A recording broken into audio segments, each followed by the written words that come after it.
मीरपुर खास में MNA मुनव्वर टालपुर तरफा मुतासरन में 50-50 रुपया ॾियण वारी वीडियो वायरल थी वई आहे।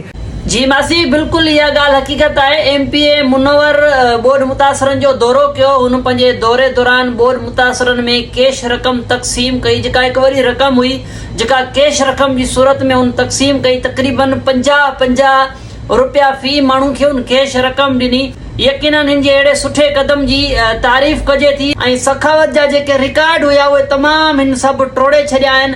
जेके भी अॻे दौर खां हिन दौर ताईं जेके भी सखी गुज़रिया आहिनि उन सभिनी सखियुनि जा रिकॉर्ड जेके आहिनि उहे हिन बिल्कुलु मासी टोड़े छॾिया आहिनि। 50-50 रुपया फी माण्हू खे हिन वॾी रक़म ॾेई करे माण्हुनि खे मालदार करे छॾियो। माण्हुनि जा ॾुख सूर तकलीफ़ूं सभु उन्हनि खां विसारे छॾियूं।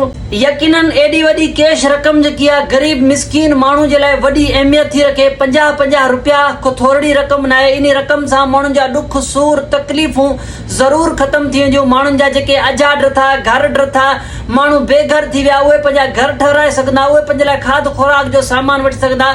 सो MPA मुनव्वर जसलाणे जे तमाम वॾी रक़म बोर्ड मुतासरन में विराई। 50-50 रुपया जंहिं रक़म बोर्ड मुतासरन खे ॾेई करे बोर्ड मुतासरन जे दर्द जी हिकु दवा कई आहे। तमाम सखावत जा जेके रिकॉर्ड आहिनि बिल्कुलु हुन टोड़े छॾिया आहिनि। जेके भी अॻे दौर खां हिन दौर में जेके भी सखी थी गुज़रिया आहिनि उन सभिनी सखियुनि जा रिकॉर्ड बिल्कुलु मासी हिन टोड़े छॾिया आहिनि। ऐं इहा हिकु वॾी रक़म आहे ऐं वॾी सखावत जो मुज़ाहिरो कयो अथसि। असां सलाम था कयूं अहिड़े MPA खे, अहिड़े वज़ीर खे जंहिं सखावत जो असां सलाम था कयूं अहिड़े MPA खे, अहिड़े वज़ीर खे जंहिं सखावत जो मुज़ाहिरो करे तमाम जेके हाकिम हुया हातम ताई समेत सभिनी जा रिकॉर्ड टोड़े छॾियईं। वॾी कैश रक़म बोर्ड मुतासरन में विराए करे बोर्ड मुतासरन जा ॾुख सूर दर्द जेके आहिनि सभु मिटाए छॾियईं। बोर्ड मुतासरन जी जेकी माली कैश प्राइज़ में हुन मदद कई आहे यकीनन उहा मदद उन्हनि खे काफ़ी कम ईंदी आहे। इन्ही पैसनि में जा उहे काफ़ी सारो पंहिंजी ज़िंदगी जो सुठो